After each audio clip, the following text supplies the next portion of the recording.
Good morning. Thank you all for being here. Look, you're tweeting already. So I'd like to introduce our mayor, Mayor Robert Garcia, but let you know that if you could hold your questions till the end.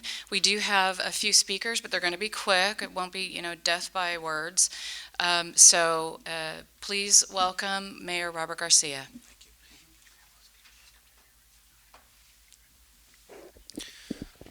Well, thank you very much for being here. This is really an important opportunity just to share with the public some important information about what the city is doing to prepare for what is likely to be a pretty intense El Nino storm in this coming year.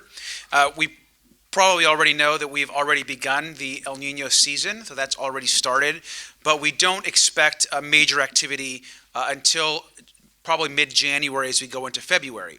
What we do know is that the federal and state officials, as well as our county officials, are all involved in a very aggressive strategy in ensuring that communities are prepared. And over the last couple and few months, Long Beach has been also very aggressive in ensuring that we are prepared and doing everything we can to prepare for the upcoming El Nino storm that we know we will have. In addition, in light of the other challenges that the Long Beach has faced with our electrical challenges not too long ago with Edison, we've been working behind the scenes to implement a pretty, what I think is important, new system to alert residents about upcoming emergencies and upcoming information that are critical for the community. And so I'm going to talk about that new system at the very end of the press conference, and we're pretty excited to roll that out today, and we hope that we're able to share that information and get as many residents signed up on this new system as possible, because it's our ability to communicate in the event of an emergency. Let me also just commend the men and women of the Long Beach Fire Department, Police Department, or Public Works team, the Port, the Water Department, Parks and Rec, everyone that's working and have been working on planning to getting us to this point we're very prepared. And so that's the one thing about us today is we are prepared for El Nino. We're doing everything we can to get people the right information, and we're going to continue to monitor these events as they happen over the course of the next few months and into 2016. So I'm going to turn this over to Councilman Darrell Supernaw, who's going to say a few words, and then some of our team will come forward as well. And I want to make sure that our disaster preparedness team is led by Reggie Harrison, who heads up our whole disaster preparedness program here at the city, and he's going to also walk us through a few things after Councilmember Supernaw. So, Councilmember. Well, thank you, Mayor Garcia, for holding this event today. My name is Darrell Supernaw. I'm the councilman for the 4th Council District in Long Beach. And I think this is kind of a lesson on how government should work. That is, it starts with residents contacting their councilman, asking about the pending El Nino predictions. And those concerns were legit. Most of my residents remember the flooding of 1995, and almost all of them remember the January 19th, 2010 flooding event, and that really affected the Atherton corridor in my district and also the Terminal Avenue corridor in the 4th District.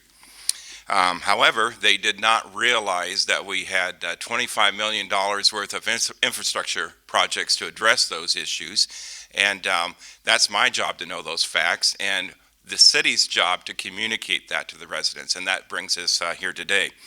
What I did was I started with a community meeting, and I invited Reggie Harrison to present to my constituents in the 4th District in our regular community meeting. From there, as chair of the Environmental Committee, I agendized this item for an Environmental Committee meeting. And that really brings us to today, where we're having a press event, and then this evening, Reggie Harrison's presentation will be made to City Council. And so without further ado, I'd like to introduce our Director of Disaster Preparedness and Emergency Communications, Reggie Harrison. Thank you, Council Member. Thank you, Mayor Garcia. The City of Long Beach, its staff, all of its city departments take very, very seriously the predictions of El Nino-induced winter storms, the dramatic increase in rains, the riptides, and high currents. We urge all Long Beach residents to also take seriously those predictions. Generally in a year, the City of Long Beach receives about 12 to 15 inches of rain. This year, predictions are for us to receive from 20 to 30 inches of rain, which is double what we would normally receive. Even with this increase in rain, it's not going to do much for us in terms of ending the drought. We're in our fourth year of a drought, and that's not going to impact that. But we do need to be prepared, and as Mayor Garcia said, we feel like we have prepared very, very well as a city family and as a city team. From a citywide perspective, all city departments are actively engaged in winter storm preparations. Earlier this year, we formed a winter storm response team and tasked them with reviewing storm response and recovery procedures, training staff on emergency protocols, developing new techniques for communicating with the community and with media. Departments have updated contracts for emergency equipment and material procurement. All departments are in the final stages of inspecting critical systems and infrastructure and making repairs as needed. We are documenting the current conditions of buildings to provide a comparison basis in the event of an insurance or FEMA claim. Preparations on a regional perspective includes collaborating with Avalon, Signal Hill, Los Angeles County Office of Emergency Management on our response and recovery plans. We're also coordinating and sharing our response and recovery plans with our community partner organizations, Long Beach Transit, Long Beach School Districts, local hospitals, all play a major role in response and recovery, and we share our plans with them and they share our plans with us, and we analyze wherever there may be some gaps in those plans. In fact, tomorrow we meet with that group right here in this room. We've also upgraded our monitoring capabilities for this Emergency Operations Center to put us in the best position possible where we can support first responders out in the field as well as the public. Residents are urged to prepare for the rains. We urge you to follow weather forecasts in local media and social media. We urge you to clean rain gutters and drains, to remove things from your property that could prevent water from running off, to repair leaks in roofs and windows. Do not walk or drive through flowing waters. Call 911 in event of down power lines. With that, I'm going to conclude my remarks, and I'll be followed by Art Cox, Superintendent of Street Maintenance. Good morning, everybody. My name is Art Cox. I'm the Street Operations Superintendent, and I'm speaking about items that Public Works is working on for the upcoming storm season and El Nino. We're managing the city's stormwater system, which is 5,300 catch basins, 28 pump stations.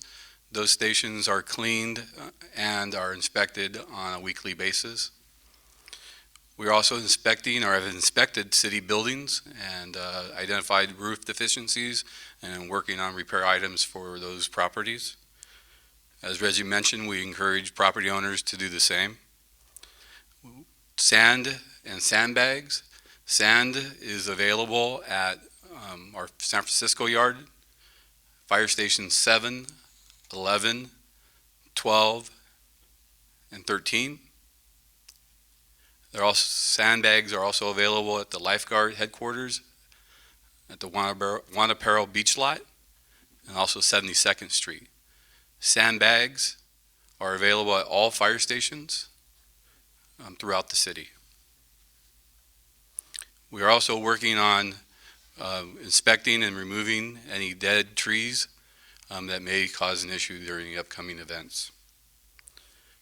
During high tide and storm events, we install seawall plugs in Naples, on Naples Island, at 26 locations when the tide is forecasted to be at 6.3 feet or above. Next is Parks and Rec.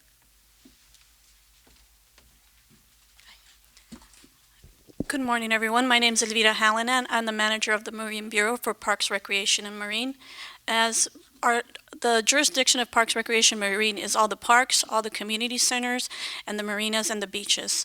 The major effort done department-wide is to inspect all our facilities, clean out our rain gutters, make repairs as needed, and in some cases we have installed new roofs for several different buildings in an effort to make sure that there is no flooding.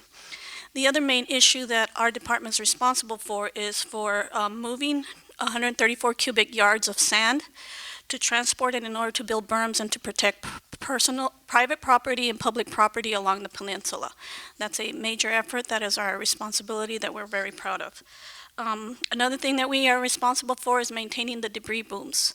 We maintain debris booms to keep all the debris that comes down from inland away from our beach as much as possible and to keep it out of our harbors. Something new that we've been doing this year is preparing for a mass media alert to all our customers. We've been contacting our 3,200 slip holders so that we can have their proper information phone-wise and email, so that if there's any need for us to contact them immediately, we can contact them immediately with whatever their weather reports might be. And that is, the next up is Gonzalo Medina, Safety Chief. Thank you.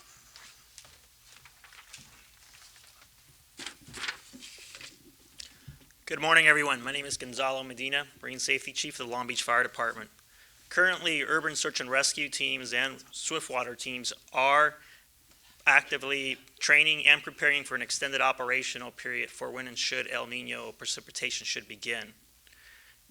We're monitoring the situation closely as one of three major urban city waterfronts, so we're keeping a close eye on it for our residents and our businesses, and we're staging equipment across the city to have faster response times. Our efforts don't end there. We've also trained our citizen emergency response team to support and activate when our water response teams engage. And we're participating in river and water safety outreach programs. The first one occurring this Monday, December 14th, at the 5839 Appian Way at the Marina Park Lifeguard Station. We're also going to be doing the same class in the West Side shortly after, with some of that class being conducted in Spanish as well. Thank you very much.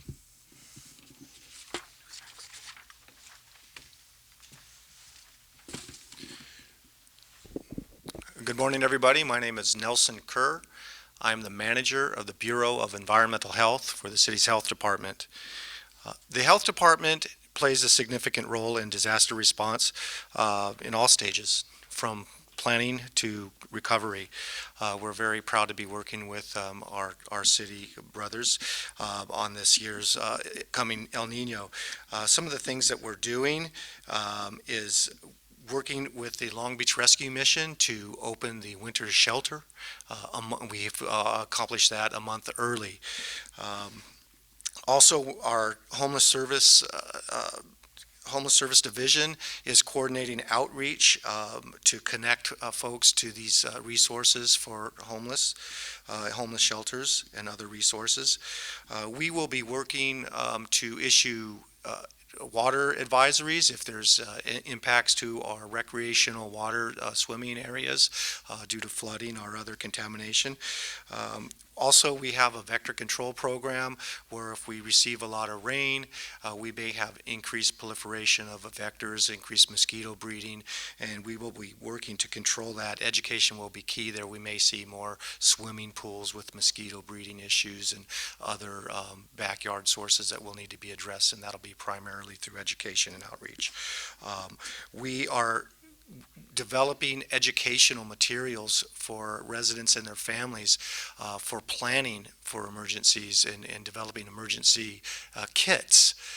We have really excellent information on our website at longbeach.gov/health. Thank you.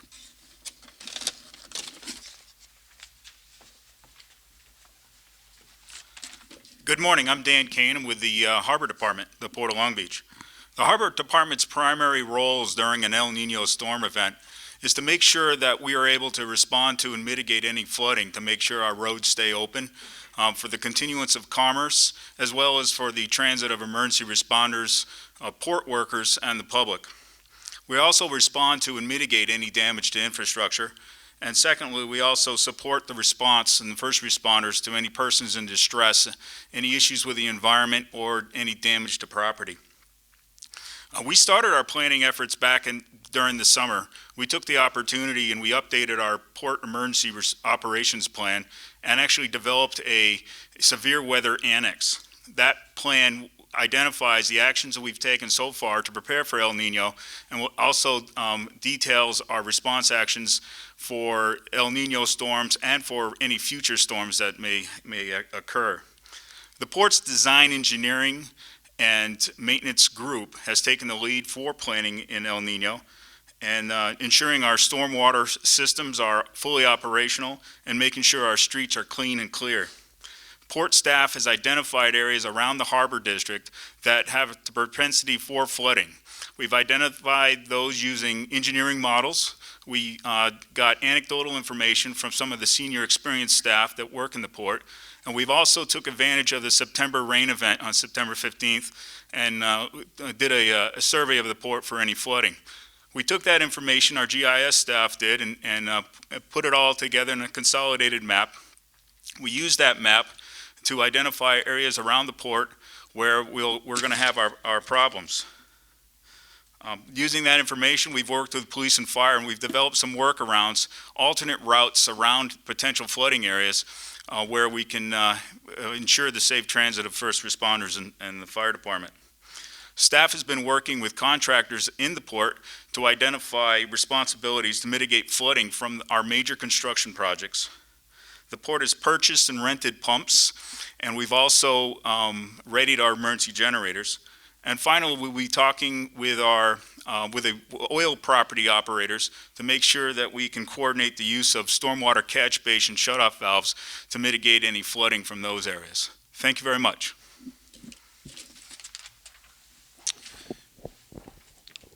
So let me just add to that. Clearly, Long Beach is ready. Long Beach is prepared, and we're ready to take on any challenge that El Nino will bring us. Now, with that, it's important to note that residents need to also be prepared, and so residents should, like always, have information about what they can do to be safe, have emergency kits at home, know what the rules of the road are, be additionally cautious, ensure that there isn't additional debris in your neighborhood. This is incredibly important because oftentimes storm drains get clogged because there may be an oversized item or someone put something out in their alleyway that shouldn't be there, and then that gets brushed into the storm system, and then we can't clear that. That in the past, we actually had an incident where we had a mattress that had been left in an alleyway in the last storm system, and it got stuck in one of our storm drains, and it caused major flooding in one of our neighborhoods in Long Beach. And so the clearing of oversized items and ensuring that we don't have just extra things lying around in our alleyways is really important. So in that case, we're asking people to please report those as soon as possible. And the last thing, and this is maybe the most important thing, is we are launching today a new system to alert residents, visitors, business owners about emergencies in the city of Long Beach. Long Beach in the past has used a reverse 911 type of system that was quite frankly a bit antiquated, and so we have been doing work, and under the leadership of Reggie Harrison and the whole team, we're launching Alert Long Beach today. And Alert Long Beach is a new system that will be able to reach out to residents over text message, over email, any way that folks want to be contacted, so that we're actually able to reach everyone in the city. We already have the ability, and this will be rolled into Alert Long Beach, to send a message to landlines. And so we will, through Alert Long Beach, be able to clearly reach folks that use landlines. But in addition, what Alert Long Beach will do is it'll also allow us to reach folks that use cell phones exclusively or that use cell phones. As we know, more and more people use cell phones. That's what people are with, whether they're at work or even at home. And so this system will allow us to do that. However, this system will not work unless people don't register and sign up for it. And so we need folks launching today. If you go to longbeach.gov, right on the homepage of the website, you can sign directly up for Alert Long Beach. We will only email the information that is in an emergency. So this is not a sign up for news or information. This is only emergency information. And so if there's major flooding, if there is a message, whether it's because of El Nino or because of our lessons learned in the Edison outages, where we did not have a direct way of reaching folks directly. And so this will change all of that. And we're really hopeful that people will get engaged. I signed up for it today. It literally will take you 1 minute to sign up for this system. It is fast, and if you want to get your information by text or if you want to receive it by email, this will get you that information. And so we're hopeful that folks sign up, and the more people that are on it, the quicker we'll be able to reach you. In addition, Long Beach, as hopefully folks have noticed, has expanded over the last year its outreach into social media. We're very focused on a social media strategy, and so we intend to also get the information out through the city's Twitter handle, through Facebook, and other social media means. But as we know, there's sometimes nothing that works better than just getting a simple text of information right on your cell phone. So that's what we're hoping to be able to do through Alert Long Beach. So people can start signing up right now, and hopefully that's something that people will use. As we close this, we're actually going to do a short kind of demonstration of how, and send an alert on Alert Long Beach, a test alert. So if some of the folks want to take a look at that, you're welcome to do so. And if there's any questions, we'll be happy to take those at this time.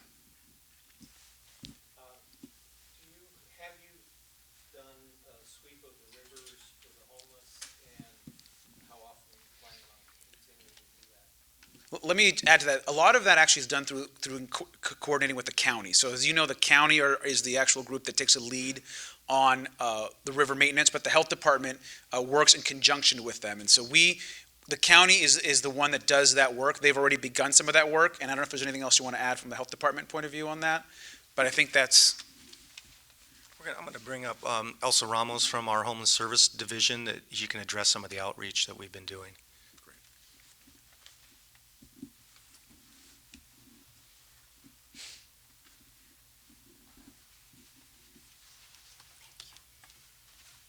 Good morning, Elsa Ramos with the City of Long Beach Homeless Services Division. Yes, as mentioned earlier by our mayor, that the City of Long Beach Homeless Services Division works actively with the county on coordinated efforts to address the needs along the riverbed, as well as with our local police department, who also utilizes water recreation vehicles as well as the our helicopter system to be able to monitor activity along the riverbed. That is a really big stress for us to make sure that we're reaching those individuals who are living along this riverbed area. So our teams are actually out there on a regular basis, at least weekly. We have been doing a lot of extra outreach to alert them of our winter shelter operations that are currently in place, letting them know that it's accessible, where the access points are, and that there is availability so that they can go to a place that's meant for habitation. So thank you. Any other questions? Yes. Is there a plan set up in case, I know with the power outage, you had to set up the temporary shelter. Are there plans in place in case that's necessary? Reggie? Yeah, certainly for the power outage, give us an opportunity to exercise our plans for sheltering and care. And we have those same kinds of plans in place for this winter as well, if necessary. If we have large neighborhoods of people that that are displaced due to weather conditions, we'll shelter them. We'll determine the sheltering site based on where the incident is that it's arriving. So it's not necessarily that we'll be at Cesar Chavez Park as we were during the blackout, but we'll put in an area that's central to the folks that need access to it. Okay, if there's no other questions, we're going to go ahead and do that demonstration. And thank you all for getting the information out. It's really important information for residents to have, and particularly to promote the new alert system. So thank you, and thank all of you.